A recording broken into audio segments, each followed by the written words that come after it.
उनको लगा कि ये सब मर चुके हैं, तो उनका एक जो पाकिस्तानी जो कमांडर था उसने अपने जवानों को आदेश दिया कि इनको रीचेक करो, इनमें से कोई जिंदा तो नहीं है। तो उनके पाकिस्तान के 2 सैनिक आए, आकर के हमारे जवानों के शरीर के अंदर गोलियां दागने लगे। तो मैं बेहोश था, लेकिन इतना बेहोश नहीं था कि उनको सुन ना सकूं या देख ना सकूं।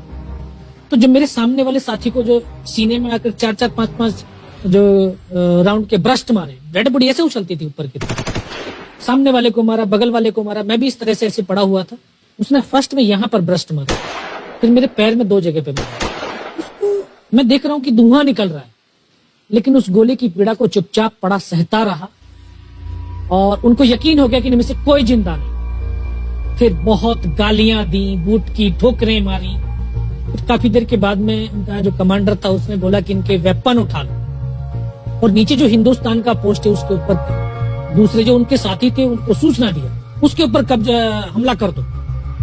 फिर ये आवाज भी सुनी तो मुझे लगा कि यार आज तो मेरी पूरी टीम खत्म हो जाएगी। तब ऊपर वाले से एक ही प्रार्थना करी कि मुझे इतने जिंदा रख दे कि मैं अपने साथियों तक सूचना दे सकूं और उनको बचा सकूं। और ये सत्य है कि अगर निस्वार्थ भाव और सच्ची श्रद्धा से उस परम पिता परमेश्वर को याद करते हैं तो शक्ति जरूर साथ देती है। दोबारा से उसके साथी आए, पाकिस्तान के सैनिक आए और हमारे जवानों के शरीर के अंदर गोलियां दागने लगे। उन्होंने फिर उसी रोटेशन से गोली मारी, फिर भी मेरी बाजू में, पैर में गोली मारी। और तब तक एक विश्वास भी मैंने पैदा कर लिया था कि अगर इसने सर और सीने में गोली नहीं मारी, चाहे मेरा हाथ पैर दोनों ही काट करके ले जाए, मैं उफ तक नहीं करूंगा और मैं जिंदा रहूंगा। मैं उस विश्वास की बदौलत आज आपके सम्मुख भी बैठा हूं। उसने आकर के दोबारा से गोली मारी, पर जब 1 कदम आगे गया तो उसने राइफल मेरी सीने की तरफ तानी। तब मुझे लगा यार अब नहीं बचूंगा। लेकिन कहते हैं कि जाको राखे साइयां मार सके ना कोई। और ये इस देश को हम भारत माँ बोलते हैं। जब तो बच्चे थे एहसास नहीं था, आज पता चलता है इसको माँ क्यों बोलते हैं, क्योंकि ये भारत माँ जैसा दायित्व और कर्तव्य का निर्वाह भी करती है। ये अपने बेटों की वीरता, शौर्य और पराक्रम को कभी दफन नहीं होने देती है। वाह क्या बात। तो शायद इस माँ भारती ने मुझे चुना होगा कि उसके बेटों ने जो शौर्य, वीरता और पराक्रम दिखाया उसको दुनिया तक पहुंचा सकूं। जब उसने गोली चलाई तो यहाँ पर पर्स में 5-5 रुपए के कुछ सिक्के भी थे। जब गोली जाकर के सिक्कों पे टकराई तो मुझे भी आभास हुआ कि तो मर गया हूं। पाकिस्तान का दूसरा सैनिक आया, उसने आकर के मेरा AK-47 से उठाया और वापस मुड़ा तो उसका पैर मेरे पैर से टकराया हो। तब मुझे लगा कि यार मैं तो जिंदा हूं। तब मेरे पास एक हैंडग्रेड था, मैंने उसको पिन निकाली और उसको ऊपर ऐसे फेंका तो कोट के अंदर हुड लगे हुए, हुड के अंदर वो गिरा जी। उसने तुरंत पीछे की तरफ मुड़ के देखा, पीछे तो कोई मूवमेंट था नहीं।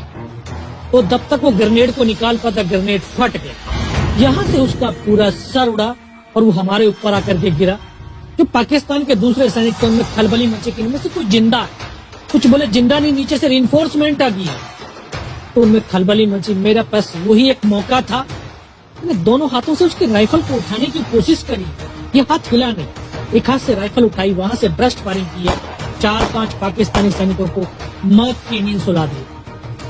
फिर बाएं हाथ से पलटा खाया, दूसरे पत्थर से 3-4 जगह से फायरिंग किया। वो जो उनका मोमेंटम था, जो हौसले थे, परस्त हो चुके थे, वो भाग खड़े। 2-3 मीटर गया, जाके देखता हूँ सामने उनके लंगर चल रहे हैं, उनका लिविंग टेंट बना हुआ, उनके जो हैवी वेपन का डिप्लॉयमेंट था वो सब कुछ वहां पे लगा हुआ। उस समय जहन के अंदर एक ही पागलपन था, अपने साथियों को बचाना। फिर मैं वापस धीरे धीरे रेंगता हुआ अपने साथियों तक आया। फिर मुझे लगा कि इनमें से हो सकता है मेरी तरह कोई साथी होगा, जिंदा होगा।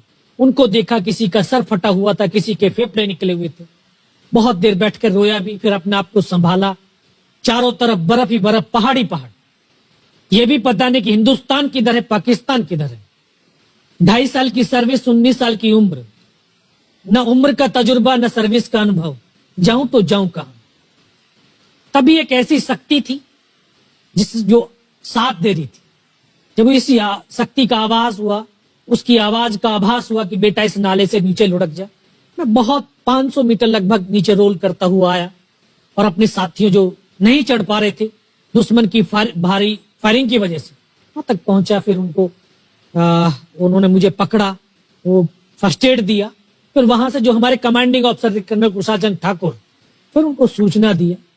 तो ये लगभग 1:30-2 बजे का समय था। वहां से फिर कमांडिंग ऑफिसर तक मुझे ले जाया गया। फर्स्ट एड तो हुआ, लेकिन ब्लड इतना निकल चुका था कि दिखाई देना बिल्कुल बंद हो गया था। जब उनके पास पहुंचा तो उन्होंने बोला, बेटा मेरे को पहचानता मैं कौन हूं? बस अब आवाज सुनाई दे रही है। बोला, मैं तेरा commanding officer colonel Kushal Chand Thakur. मैं, जय हिंद साहब, बहुत तेज सर्दी लग रही है। तो उनका जो लिविंग टेंट था उसमें के अंदर लेटाया, 3-4 स्टॉप जलवाए, थोड़ी सी गर्मी महसूस हुई। बाकी साहब थोड़ा सा पानी पिला दो। बोला ठीक है, पानी पिलाते हैं। तभी डॉक्टर साहब आए गए, उन्होंने ग्लूकोज की बोतल पिलाई, थोड़ी सी एनर्जी महसूस हुई। उन्होंने बोला, बेटा कुछ बता सकता हूँ? कहा सब बता सकते हैं। तो उनको बताया कि सर ऊपर ये घटनाक्रम हुआ है और ये वहां की इंफॉर्मेशन है। तो लास्ट में उन्होंने बोला कि बेटा जवान की रिक्वायरमेंट क्या है? मैं कहा सब जवान की रिक्वायरमेंट एम्यूनिशन और फील्ड पट्टी की है। बोला खाने के लिए नहीं चाहिए? सर भूख नहीं लगती। बस इतना कहते कहते तभी डॉक्टर ने कौन सा इंजेक्शन लगाया, फिर मुझे पता नहीं कहां पर। फिर होश आया 3 दिन बाद, देखा ऊपर पंखा चल रहा है। पता चला कि 92 बेस हॉस्पिटल श्रीनगर, और वहीं से मुझे बेस हॉस्पिटल दिल्ली रेफर कर दिया और 16 महीने तक उस हॉस्पिटल में मैं रहा। 16 महीने तक आपका इलाज चलता रहा? जी। और वहीं पर हॉस्पिटल में ही मुझे पता चला कि 15 अगस्त 1999 को जब ये परमवीर चक्र का जो अनाउंसमेंट हुआ तो वो वहां पर ही मुझे पता चला। क्या है सर?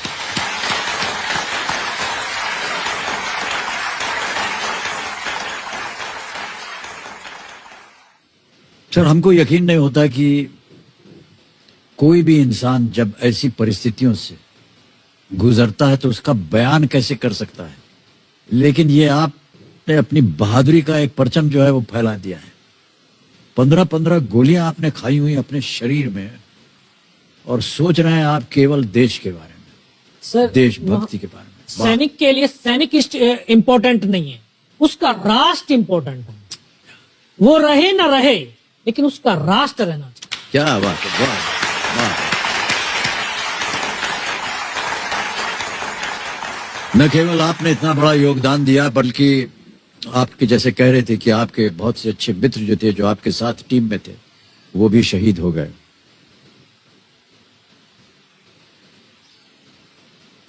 कठिन है सर बहुत इस चीज को दोहराना, इस चीज को आपके मुख से सुनना। अद्भुत है सर, अद्भुत है। बहुत बहुत शुभकामनाएं, बहुत बहुत शुभकामनाएं।